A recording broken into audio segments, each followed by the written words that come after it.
Poutine annonce la phase finale de l'opération à Koursk, l'armée russe progresse vers Soumy. Après des mois d'offensive, les forces russes affirment avoir repris le contrôle de plus de 1100 km² dans la région frontalière. Une avancée qui, selon Moscou, marque un tournant décisif dans l'opération. N'oubliez pas de vous abonner pour ne rien manquer de nos prochaines vidéos et partagez votre avis en commentaire. Cette avancée marque-t-elle un point de bascule dans le conflit? Vladimir Poutine s'est rendu en personne dans un poste de commandement militaire à Koursk pour recevoir un rapport détaillé sur la situation. Le commandement du groupe Nord lui a annoncé que l'opération entrait dans sa phase finale. La majeure partie des forces ukrainiennes présentes dans cette zone auraient été neutralisées, capturées ou contraintes de se replier. Le chef d'état-major général, Valery Gerasimov, a rapporté que plus de 430 soldats ukrainiens avaient été faits prisonniers et que les pertes ukrainiennes dépassaient 67 000 hommes.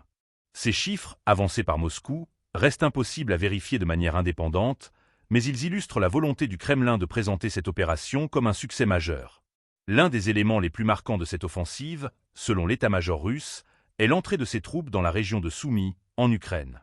Une avancée qui, si elle se confirme, pourrait ouvrir un nouveau front dans le conflit. Dans la ville de Soudja, proche de la frontière, les parachutistes russes de la 11e brigade d'assaut aérien auraient hissé le drapeau national sur la place centrale, symbolisant la reprise officielle du contrôle par Moscou. Sur le terrain, l'isolement des forces ukrainiennes dans la région de Koursk semble être l'une des priorités stratégiques de Moscou.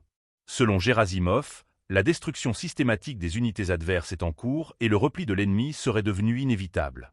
Cependant, Kiev ne confirme pas ces informations et continue d'affirmer que ses forces tiennent leur position dans plusieurs secteurs. La situation évolue rapidement et pourrait encore réserver des surprises. La question désormais est de savoir jusqu'où Moscou compte pousser son avantage dans cette région. Cette avancée en direction de Soumy annonce-t-elle une nouvelle phase du conflit, avec un élargissement du front nord?